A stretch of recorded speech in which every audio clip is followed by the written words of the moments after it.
डरा हुआ इंसान किसी भी जानकारी को सच मान लेता है।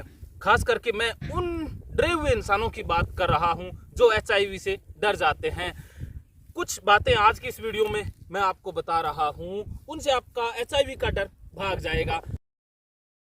हवा में HIV का वायरस जिंदा रह ही नहीं सकता है। ओरल सेक्स से HIV नहीं फैलता है।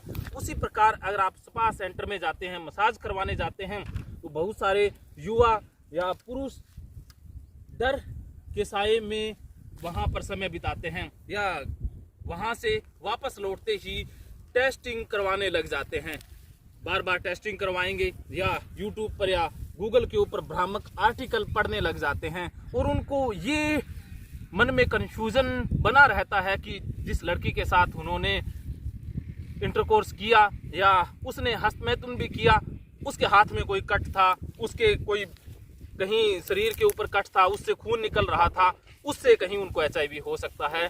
तो वो कनेक्ट करते रहते हैं चीज़ों से। कई बार उनको पता भी होता है कि मैंने जो भी कुछ किया बिल्कुल सेफ तरीके से किया, फिर भी उनके मन में लगा रहता है कि कहीं अनसेफ ना हो गया हो, कहीं उसको कुछ हुआ नहीं हो।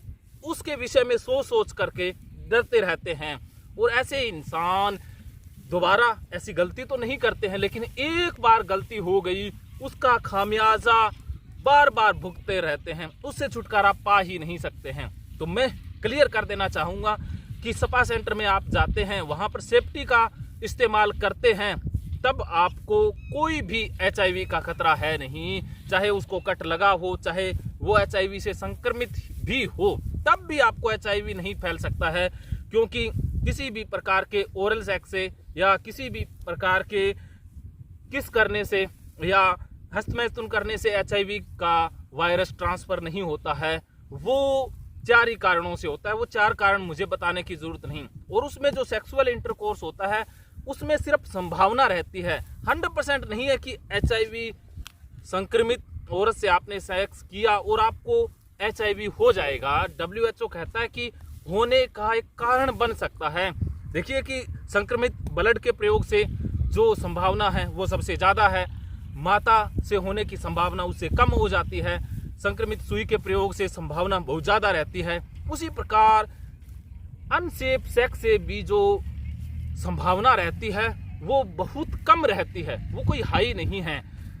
तो आप मन से इस वहम को निकाल दीजिए। आपने एक बार टेस्टिंग करवा ली, नेगेटिव आया, तो दोबारा टेस्टिंग करवाने की जरूरत नहीं है। फिर भी आपके मन में बार बार स्टक कर रही है ये बात, मुझसे बात कीजिए। मुझसे आप बात करेंगे, आप बिल्कुल सुरक्षित हो जाएंगे। अगर ये बात समझ में आ गई तो बल्ले बल्ले, नहीं आई तो थल्ले थल्ले। फिर भी थल्ले थल्ले को बल्ले बल्ले में बदलने के लिए आप ऑनलाइन साइको गुरु टीम से बात कर सकते हैं।